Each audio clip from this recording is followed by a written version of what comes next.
솔로몬 왕이 사람을 보내어 히람을 두로에서 데려오니 그는 납달리 지파 과부의 아들이요 그의 아버지는 두로 사람이니 놋수의 대장장이라.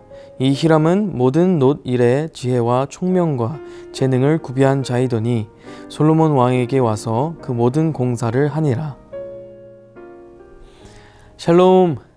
오늘 아침에도 주님의 말씀을 사모하는 마음으로 주님 앞에 나온 성도님 한 분 한 분에게 주님의 은혜가 충만하게 부어지기를 축복합니다.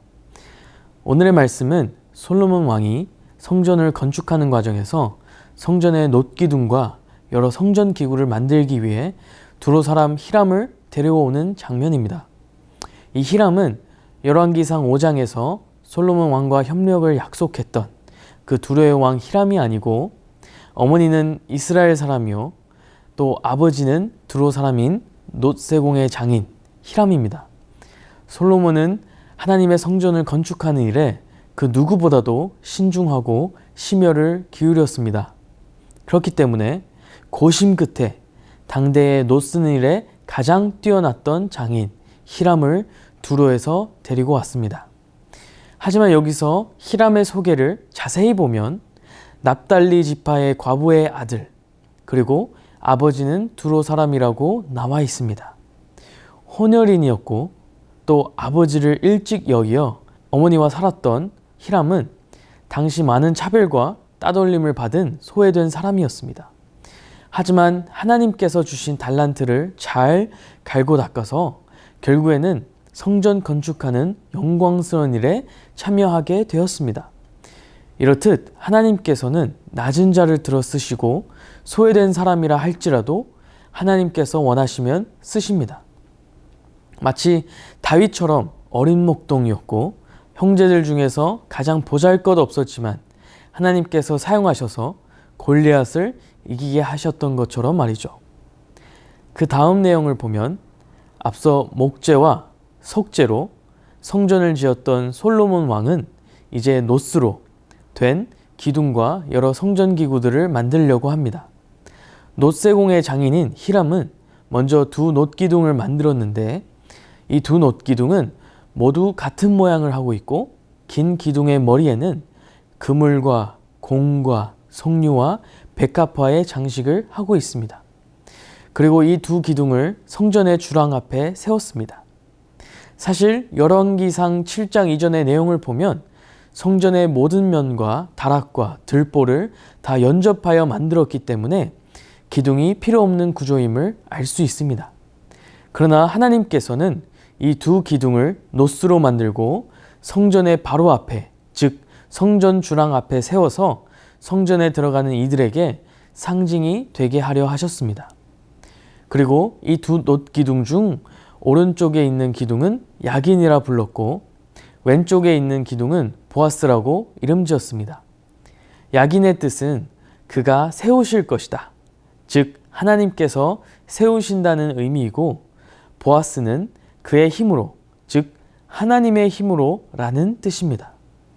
두 개의 기둥을 합쳐서 해석해보면 이 성전은 하나님의 힘으로 세우시는 성전이고 더 나아가서는 하나님께서 이 이스라엘을 세우셨고 또 이스라엘의 든든한 기둥이 되신다는 놀라운 메시지를 전하는 상징이 됩니다. 성전에 들어가는 모든 이는 이 성전이 하나님께서 세우시는 성전임을 다시 상기하며 성전에 들어갔을 것입니다.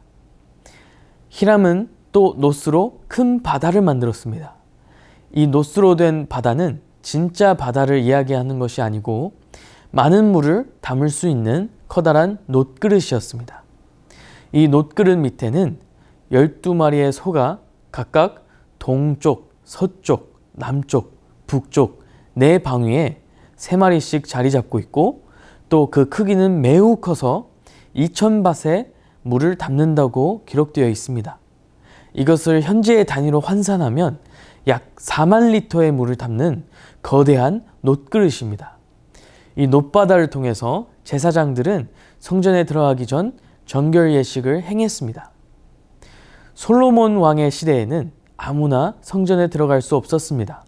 오직 제사장들만이 이스라엘 민족을 대표해 하나님과 대면하고 이스라엘 민족 회복을 위해서 기도했습니다.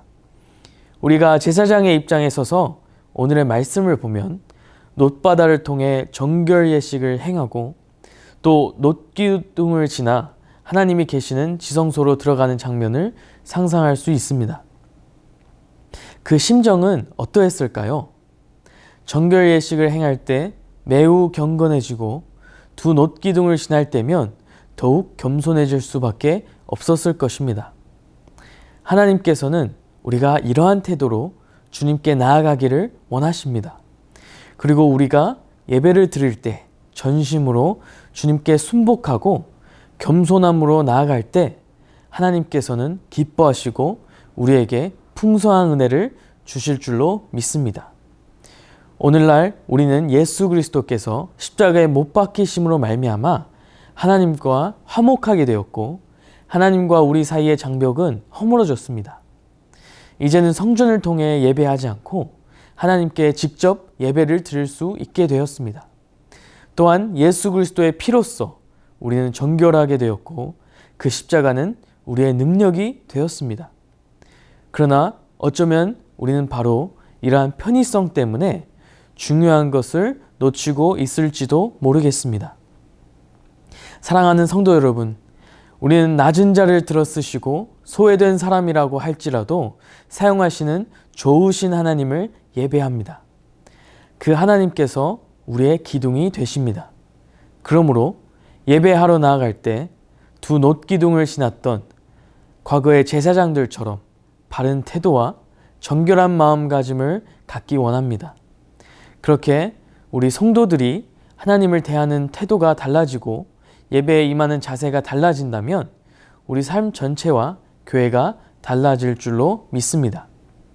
오늘도 우리를 사용하실 주님을 예배하며 하나님 나라 세워가시는 귀한 성도님 되시기를 예수님의 이름으로 축복합니다. 기도하겠습니다. 살아계신 하나님 아버지, 감사합니다. 오늘 우리가 예배 가운데 나아갈 때 겸손함과 경건함, 정결함으로 나아가기를 원합니다. 낮은 자를 들어 쓰시고 또 부족한 자라 할지라도 사용하시는 주님을 찬양합니다. 예수 그리스도의 이름으로 기도합니다. 아멘.